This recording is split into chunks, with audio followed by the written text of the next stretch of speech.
Alors moi, je vais vous parler de la nécessité de créer ou de recréer du lien dans votre entreprise avec vos collaborateurs et des moyens, quelques moyens d'opérer à cette création de liens ou de récréation de liens, parce que j'imagine que vous avez tous déjà des liens avec vos collaborateurs.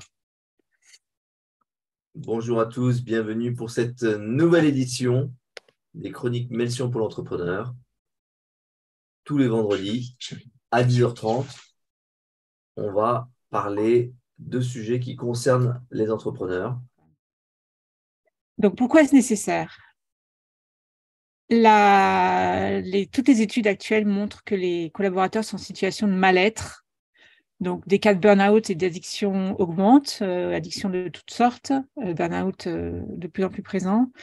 Les télétravailleurs se sentent parfois seuls, même s'ils ont, beaucoup d'entre eux aiment travailler en télétravail.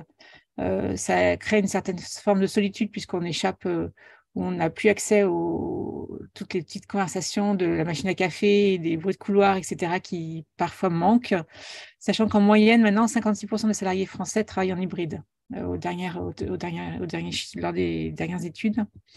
Et enfin, les salariés aimeraient une meilleure écoute autour des risques de mal-être qui semblent être de plus en plus présents dans les entreprises. Donc, pourquoi est-ce nécessaire pourquoi est-ce nécessaire de créer ou de recréer ce lien? Parce qu'il faut de toute façon fidéliser vos talents et prévenir la situation de quiet quitting. Donc, le quiet quitting, c'est la démission silencieuse en français, qui fait référence à une pratique où les employés démissionnent de leur emploi sans en informer leur employeur ou leurs collègues. C'est-à-dire qu'en fait, ils se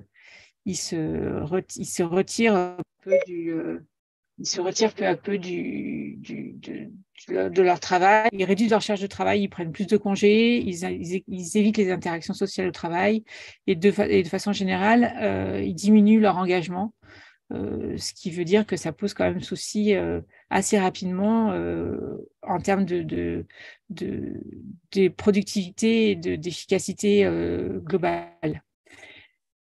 Donc, cette tendance, elle a émergé généralement, c'est en réponse à des environnements de travail qui peuvent être toxiques et qui sont parfois difficiles à quitter pour différentes raisons. Et les employés peuvent craindre de quitter leur entreprise ou leur poste et des répercussions négatives sur leur carrière. Ils peuvent craindre des représailles de la part de leur employeur ou de leurs collègues, ou simplement ils ne veulent pas s'engager dans des conversations difficiles ou des remises en cause en parlant de leur départ. Donc, le co-quitting est considéré comme une alternative à la démission immédiate et à la confrontation ouverte avec l'employeur. Et cependant, il peut aussi être considéré comme un comportement passif-agressif qui peut nuire aux relations professionnelles et à la réputation de l'employé et de l'employeur. Donc, ce qui veut dire que ça peut être aussi parfois un signe de santé mentale ou de stress élevé au travail. Donc, pourquoi il faut également fidéliser vos talents? Parce qu'il faut prévenir les difficultés et les coûts de recrutement. Alors là, normalement, je dois avoir un slide que je n'ai pas là, bizarrement. Donc, je le mettrai après. Donc, comment on va faire pour créer en fait ces conditions qui permettent de pallier à ces différents soucis? La première chose, c'est qu'il faut savoir que 80% des nouvelles recrues décident de rester ou non dans les 6 premiers mois de leur collaboration avec une entreprise. Et une mauvaise intégration fait démissionner un cadre sur 3, ce qui veut dire qu'il faut de toute façon, dans un premier temps, soigner le onboarding, c'est-à-dire en fait soigner la phase d'accueil du salarié et du collaborateur. Donc, premièrement, ce qui est intéressant, c'est de réfléchir aux atouts de l'organisation de façon à proposer une expérience candidat qui va être la plus réussie possible. Donc, ça suppose de travailler en amont la culture d'entreprise de façon à recruter des collaborateurs qui soient en accord avec les valeurs de l'entreprise. Si les valeurs sont bien définies et qu'elles sont bien expliquées, on peut éviter ce chiffre terrifiant de 85% des salariés en France qui déclarent que les valeurs jouent un rôle dans l'attachement de leur entreprise et qui parfois disent que c'est justement parce qu'ils se sont rendus compte qu'ils n'étaient plus en phase avec ces valeurs ou que les valeurs ne leur correspondaient pas ou qu'elles avaient dérivé des valeurs d'origine qu'ils décident de partir. Donc, l'arrivée de nouveaux collaborateurs est le moyen de mettre en avant son projet, de faire passer ses ambitions tout en étant pragmatique quant au mode de fonctionnement et d'ambiance de travail. C'est la façon de mettre en phase les profils, enfin de mettre en valeur les profils qui vont être recrutés en leur expliquant en quoi ils vont contribuer à mettre en œuvre les valeurs et à valoriser la raison d'être de l'entreprise. Donc, ça, c'est vraiment intéressant. Ça suppose aussi de travailler la marque employeur. C'est-à-dire qu'il ne faut pas, dans une période où les recruteurs peinent parfois à trouver des profils qui leur correspondent, il ne faut pas essayer de vendre une entreprise sur ce qu'elle n'est pas, mais au contraire, mettre en évidence tous les points forts et les valeurs de cette entreprise de façon à attirer vraiment pour des bonnes raisons des nouveaux collaborateurs. Deuxième élément, il faut travailler avec les managers. C'est-à-dire que ce sont les managers qui vont contribuer à mettre en place les fiches de poste, puisque ce sont eux qui auront des attentes particulières vis-à-vis des nouveaux arrivants. C'est eux qui savent exactement ce qu'ils vont avoir à faire, etc. Et donc, c'est eux qui, a priori, sont les mieux placés pour construire un parcours d'intégration avec les nouveaux recrutés. Ce qui veut dire il faut les impliquer dès le départ et non pas quand la personne a été recrutée. Il faut les impliquer en communiquant sur l'importance de leur participation et de leurs engagements, de façon à ce qu'ils se sentent investis d'une mission et qu'ils soient en mesure de saisir tous les enjeux de la démarche. Donc ça permet de définir un bon poste. Ensuite, il faut des étapes d'intégration, valider. On ne peut pas demander à une nouvelle recrue d'être opérationnelle dès la première journée. Il faut lui laisser le temps de s'intégrer, de prendre en charge, de prendre en compte tout ce qui va lui être demandé, toutes ses futures fonctions, etc., avec des points à chaque étape, de façon à ce qu'il puisse trouver ses marques et s'intégrer dans une équipe déjà existante. Mais par contre, c'est également ce qu'on oublie aussi souvent, c'est qu'il faut également que l'entreprise fasse également une première bonne impression. C'est-à-dire que la première bonne impression, ça marche des deux côtés. Ce qui veut dire que quand le collaborateur arrive, il faut qu'à minima qu'il ait déjà des identifiants et une adresse mail qui soit configurée, qu'il ait un emplacement de poste de travail ou un endroit où il peut se poser, qu'il ait un programme d'une journée ou d'une première semaine d'intégration, mais également il faut il ne s'agit pas de l'éloigner sous un flux d'informations, mais il faut lui permettre d'appréhender son arrivée et de lui donner des repères. Donc on peut prévoir un petit déjeuner d'accueil, on peut prévoir un pack de bienvenue avec des goodies, on peut prévoir des rencontres toute la journée ou toute la semaine avec différentes personnes, on peut prévoir un déjeuner avec un dirigeant ou avec un supérieur hiérarchique. Ça peut permettre d'intégrer. J'ai un neveu qui actuellement fait une mission à Singapour et qui m'expliquait que le premier mois, il a eu des différentes rencontres avec différents services, de façon à ce qu'il ait la possibilité de préciser sa mission. C'est que ses recruteurs lui ont expliqué que il était venu de loin, et donc la moindre des choses, c'était de lui donner une mission qui puisse l'intéresser. Et donc, du coup, le premier mois, il a rencontré plein de gens. Donc, il avait une idée de sur quoi il allait travailler, mais il a eu la possibilité d'affiner et de dire, ça m'intéresse un peu plus que ça, ou cette partie-là, j'aimerais bien la développer, etc., en collaboration avec les personnes qu'il a rencontrées. Et enfin, troisième élément sur le onboarding, c'est qu'il faut désigner un mentor d'onboarding. C'est qu'en fait, un des membres de l'équipe sur la base du volontariat pourra accompagner le nouvel arrivant à sa prise de poste, et donc il lui réservera du temps pendant tout son parcours pour le présenter aux différentes équipes, pour lui donner les codes de l'entreprise et pour répondre à toutes ces questions, toutes ces questions et toutes ces remarques et tout ce qui peut l'inquiéter, voire lui poser problème dans cette première phase.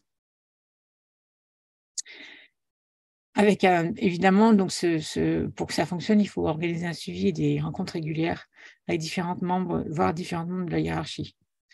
Alors, voici le slide retrouvé.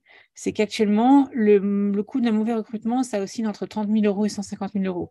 Parce que dans le coût d'un mauvais recrutement, on prend en compte la formation des nouvelles recrues, donc ça suppose le coût d'un recrutement,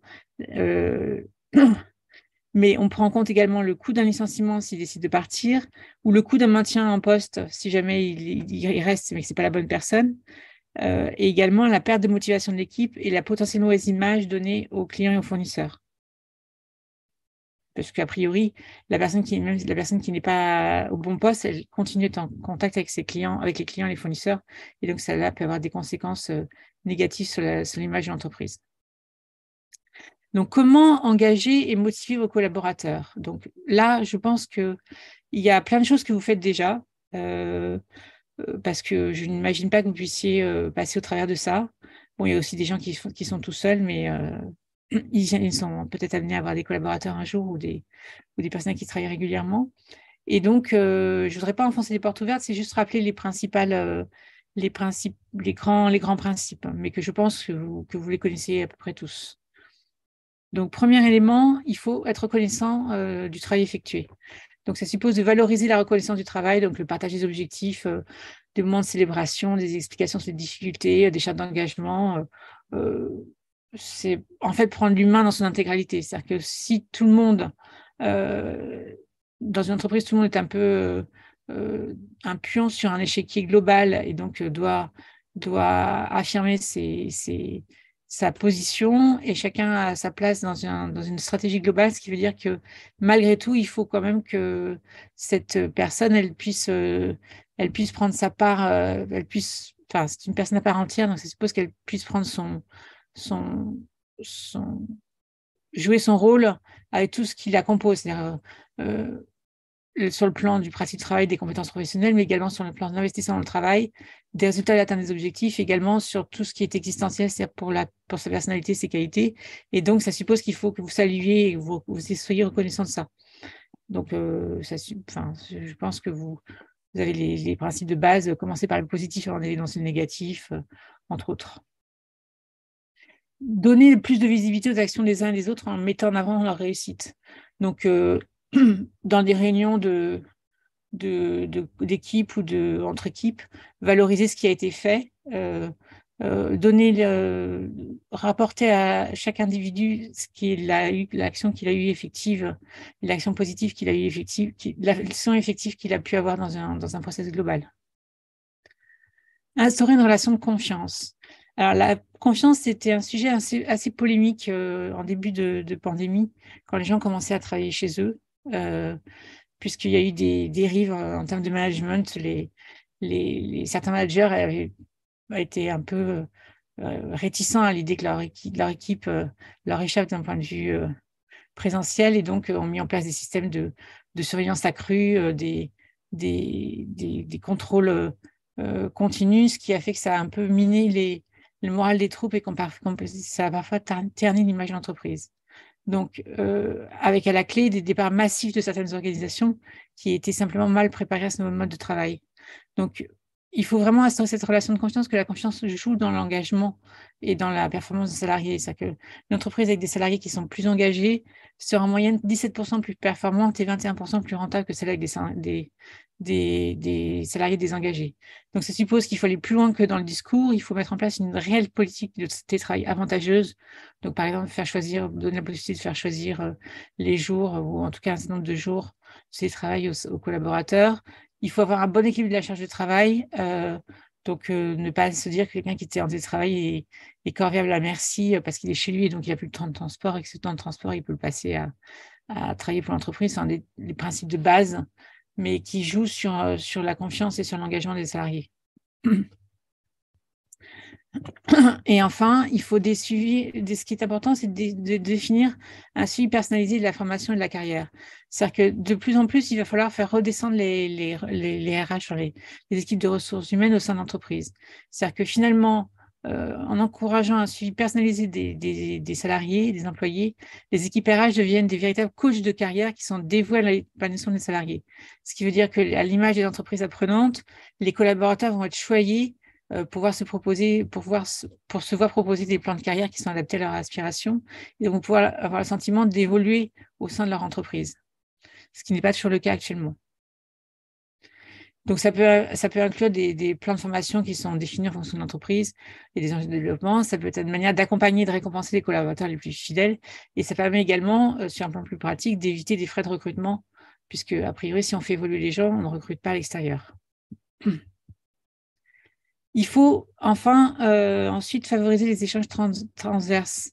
Donc, créer des processus et des rituels. Alors, ça peut être d'impliquer les collaborateurs dans la communication interne en proposant de créer des contenus sur la vie d'entreprise. Ça peut être avoir le rituel du déjeuner, du petit déjeuner, des rencontres, des échanges, etc. Mais tout cela contribue à stimuler l'intelligence collective, à décloisonner l'organisation surtout, à fédérer les différentes équipes, parce qu'il faut que les équipes soient fédérées entre elles, enfin en interne, mais également entre elles, libérer la parole et enfin booster l'innovation. Donc, organiser des réunions inter-équipes, parce qu'elles peuvent se parler, en se parlant, elles peuvent contribuer, s'aider à résoudre des problèmes qu'elles ont toutes les deux ou toutes les trois ou diversement rencontrés, sans forcément avoir pu échanger sur les solutions qu'elles ont trouvées. Elles peuvent avoir des contacts transverses qui peuvent aider tous les collaborateurs d'équipe. Enfin, il y a tout le monde a gagné dans cette manière de stimuler l'intelligence collective. Donc, mettre en place un programme de mentorat. Donc, on a parlé de mentorat RH, mais on a également des mentorats, enfin d'encourager l'échange de savoir et de bonnes pratiques entre les différents départements, ce qui permet d'avoir, à partir du moment où il y a un référent par équipe, les référents peuvent se parler et décider qu'à un moment donné, ça peut être intéressant de faire correspondre, de faire se rencontrer les équipes parce qu'elles sont à un point de leur activité où elles gagneraient du temps, elles gagneraient de l'espace et elles gagneraient de l'efficacité en échangeant entre elles.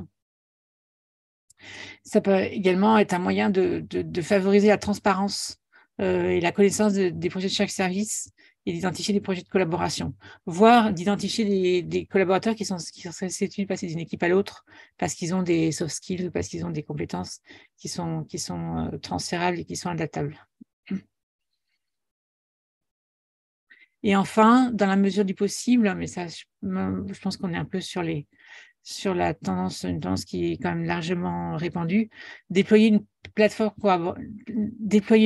collaborative de façon à ce que chacun puisse, de façon très simple, contacter tout le monde dans l'entreprise et avoir accès à tous les différents projets. Une plateforme collaborative qui met en évidence les projets qui sont actuellement déployés avec toujours cette idée d'intelligence collective et de partage de l'information. Alors, autre élément, il faut favoriser la remontée des feedbacks. Donc, les feedbacks, ça permet d'avoir accès à des informations qui sont précieuses à deux niveaux. Le premier niveau, c'est toutes les informations RH, terrain, donc en fait, tout ce qui est éventuellement les tensions qui existent, les tensions qui sont les signaux faibles de soucis internes des gens qui ne sont pas bien, des gens qui sont sur le départ, des gens qui aimeraient éventuellement évoluer, etc. Mais ça peut également être des choses positives, une naissance, un projet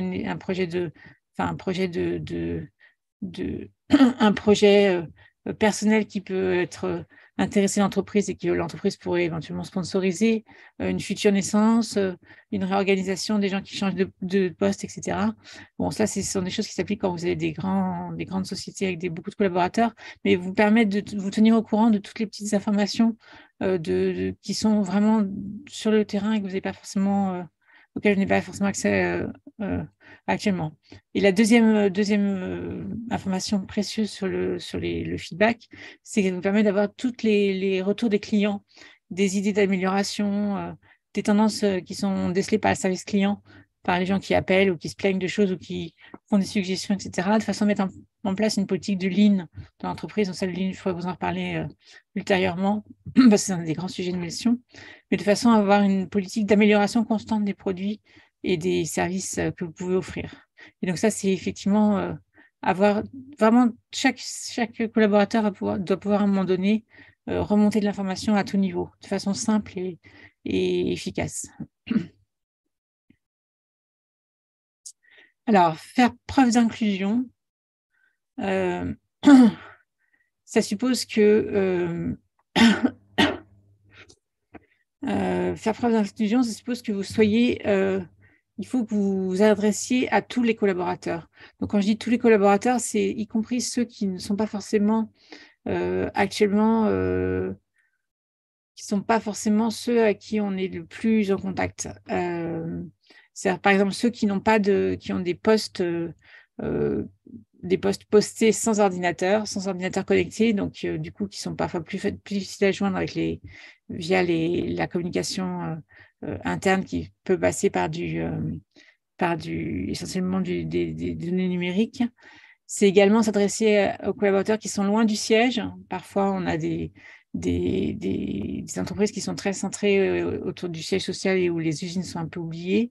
C'est s'adresser également aux collaborateurs qui sont dans des usines ou des établissements qui sont très isolés, donc qui ont moins facilement recours aux réunions, au siège, etc. Et également s'adresser aux collaborateurs qui sont expatriés ou qui sont sur des plateformes ou ce genre de choses. C'est qu'il faut avoir une communication qui les prenne tous en compte d'une manière ou d'une autre. Alors, on a bien conscience que ceux qui sont connectés, ultra connectés, au plus près du siège, etc., sont plus facilement joignables, mais ne pas oublier les autres parce qu'ils sont aussi importants et communiquer avec eux d'une manière ou d'une autre.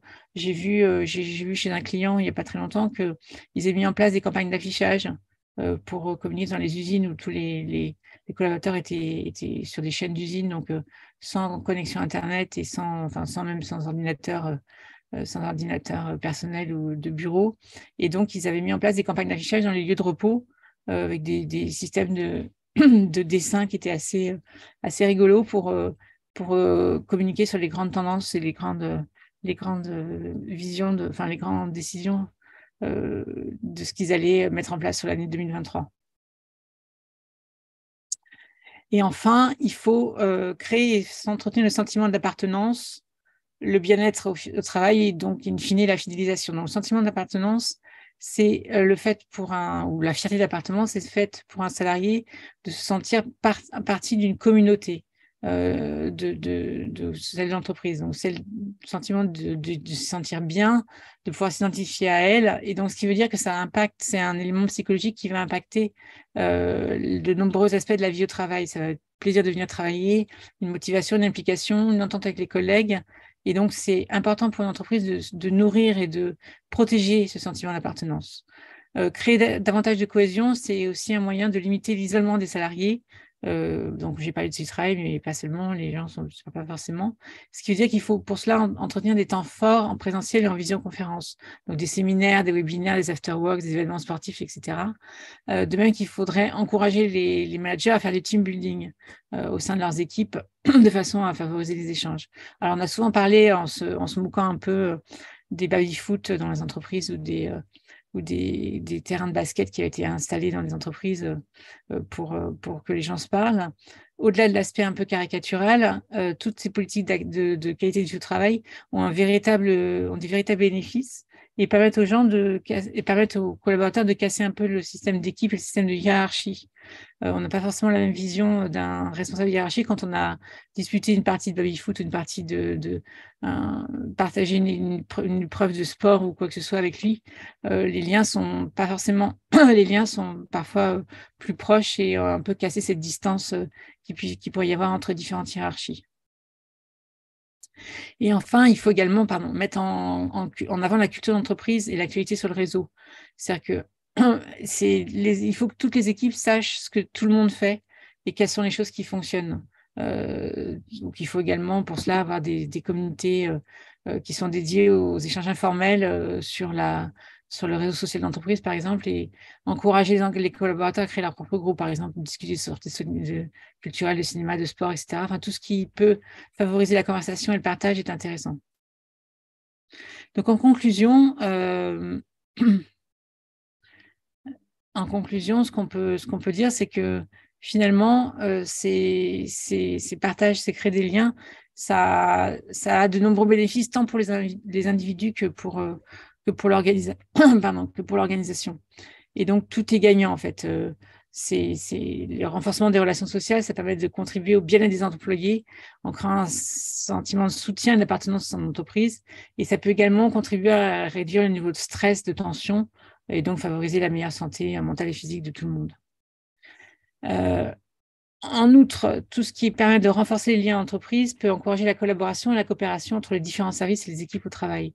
C'est qu'en travaillant ensemble de manière plus étroite et en partageant des connaissances et des compétences, tout le monde peut contribuer à accroître l'efficacité et la productivité de l'entreprise.